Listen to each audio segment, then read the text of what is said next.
Everything I gotta do, I do find inside you. Mm-hmm.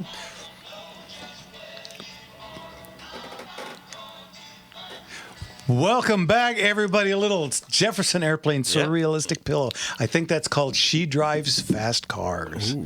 What a great song.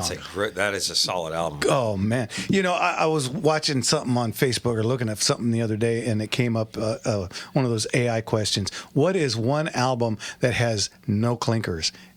That would be one of them for sure. There's just every song is just better than the next. In fact, the two big hits off of it, "Go Ask Alice" and "Somebody to Love," are my least favorite. Among the weakest songs, yeah, least favorite songs. Guys, highly recommend go out and get it and listen to it because there's some songs on there. "Today." Yep. Oh, what a seriously underplayed, fantastic song! All right, welcome back to Gunslingers, where we talk nothing but music. Yeah, so let's talk about everything. Gibson or Fender, Jeff? Want to jump in on this, Jimmy? Gibson or Fender? You know me, I'm a Gretsch guy. Gretsch guy. You are. Although I do like a good Rickenbacker now and again. So. All right, you know what? Let's get back to Sean and our friend Sean and Covina. How are you, Sean? Hey, Sean. I'm doing great, and greetings to the three amigos of the 2A. And I want to say something. Mark, you are a stud.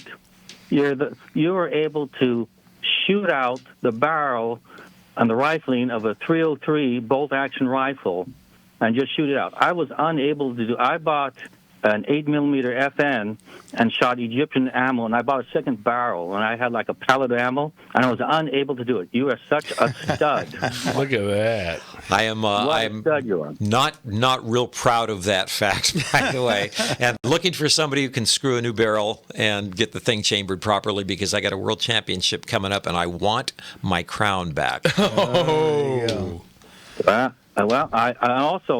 I was wanting to talk about 03s, the Springfield 03s, since you love the 03, and I think a person named Jeff loves the 03. Oh, yeah. Jeff knows a little bit about that gun.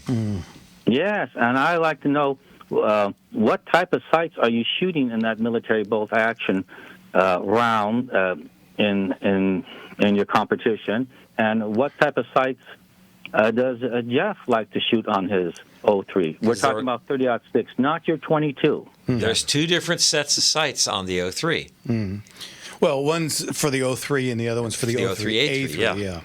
The 03 is in the front, and the with A3, a shorter sight radius and a flat top. And rear. the A3 sits up tall, like the wedge of cheese, I call it. I like that. That's good. Sitting up on the top. I like them both. I've got. I probably have 15 different versions of 03s and 03 A3s, and that's not including the M22 or the 1903,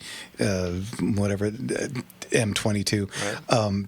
I've even got the one the NRA put out in, I think it's the 30s. But for me, hands down, the 03A4 with the M8 scope on it. And you've shot mine. Yes, I have. That's a sweet rifle.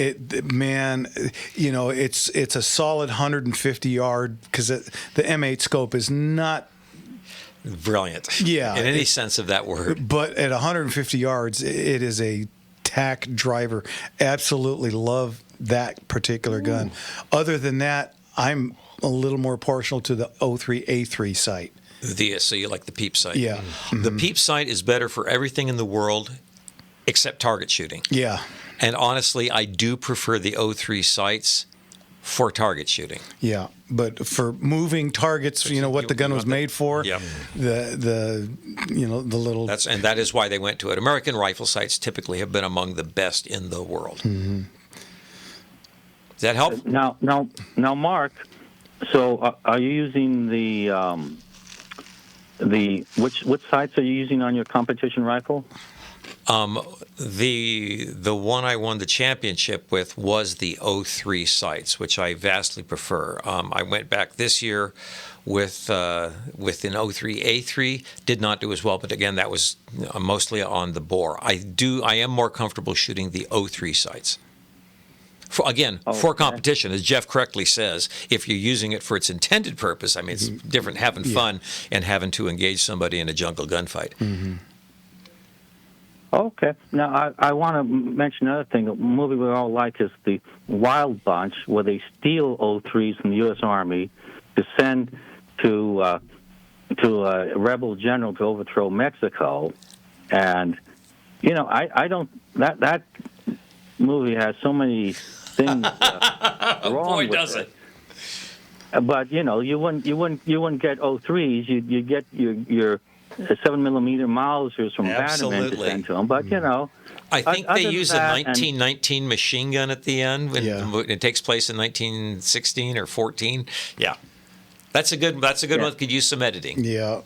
Yeah, could do. They could CGI a water cooler, and the one thing I like about Peckinpah, he kills everyone, so you can't have a Wild Bunch 2. There will not be a sequel. Yeah. Not without a new cast. The first time I saw that movie, I felt like I needed a shower after. It was just That's God. Felt like it sprayed on you. so gritty. And that was before there was really gritty. Yeah, man. Still using the blue laws in Hollywood. Yeah, fair enough. All right, Sean, anything else? Well, I think that sums it up a bit, and I think, Mark, it might be harder for you to find a barrel. You might have to go to the auction and find a barrel with a rifle attached to it. Hey. Nothing wrong with that thought. They do pop up pretty regular. Sean, thanks for the call. We'll talk to God you again. bless you, Sean. Okay, God bless. Thank you, sir. Bye-bye. All right, let's jump over to Leland in Mesa, Arizona. Leland, what can we do for you, sir? Evening. Well, real quick before I get to my main question, which one of you likes iron sights? Me. Everyone. I want to do the other. Me. You know what? Go ahead.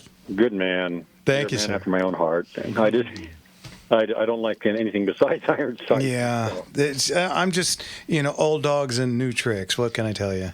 There's Well, a that's virtue. just it. Have you ever learned broken it when iron I was sights? in the Army. No. Sorry. What's that? That's what we had to learn when I was in the Army, and that was like a half a century ago. So. There you go. I don't got enough money for bells and whistles. Yeah.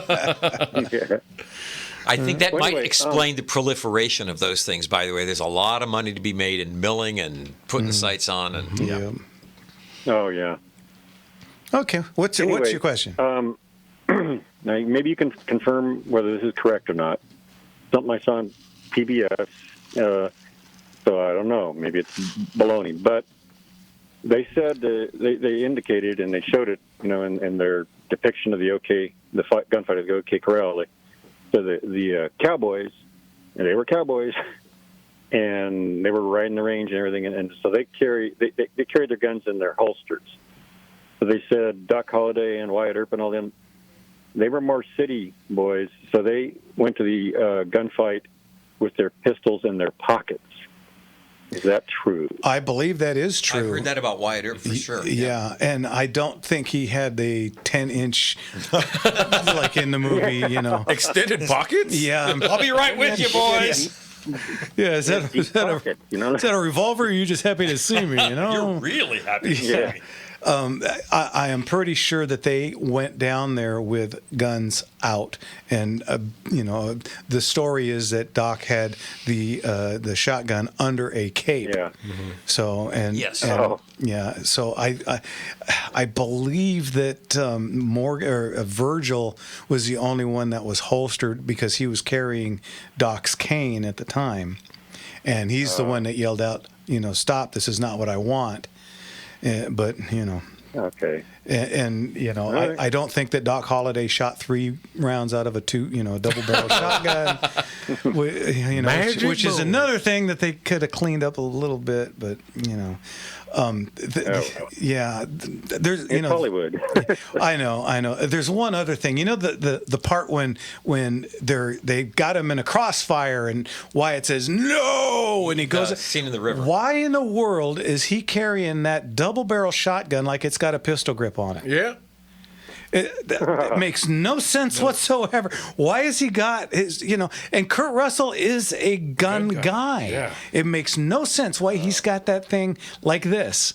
He's got his trigger on the or finger on the trigger, but his hand is bald at the bottom. That scene always gives me pause. Yeah, and that is an oddball shotgun because it's got two sets of triggers. The front trigger actually opens it. the gun, yeah, and then of course you've got the two in the back to work the hammers. But it makes no sense whatsoever why he carries that as a pistol grip, not a and goose only head or for a anything. second, because when you see him pull up on Curly Bill, he's got it correct. Shoulder. Yep. Yeah, he's got with the hand Do you around remember it. when I did that episode of Bones with the cowboy and the contest, and we had that conversation with the star, and how should I shoot this gun then? And I showed him. He said, "Well, that doesn't look cool." So I think that might be your answer. Could be, but I put Kurt Russell on a bit higher pedestal than that. There was that. I mean, the guy was a Boreanaz. baseball player. Good enough for me. Hey. Anyway, Leland, we got to go. We're coming up on a hard break at the bottom of the hour. Thanks for the call, and we'll talk to you again. Thanks, Leland. God bless. All right. Thank you, sir. Bye-bye. All right, guys, what do we got, Ryan? 1 minute. 1 minute? All right. Really quick, I got my notification from End of Trail. Oh, yeah. So Is for your category in? for the last 4 years, I've been trying to get into a category senior and couldn't because it didn't get enough. This year, I qualify for silver senior, Eliminate. and I have to shoot senior. I saw kidding me? a post from No. them talking about things that Yeah. are going to be changing, eliminating. I mean, oh my God. what- I've seen the Cali. Yeah, they collapsed silver senior down into senior, so I get to shoot with seniors. You know what? We got lines open. Jimmy, what's the number? 866-870-5752. One more time, quick. 866-870-5752. All right. Well, to be fair. All right. Little Cat Stevens for you right here on the Wolfman Jack Show. We'll be right back.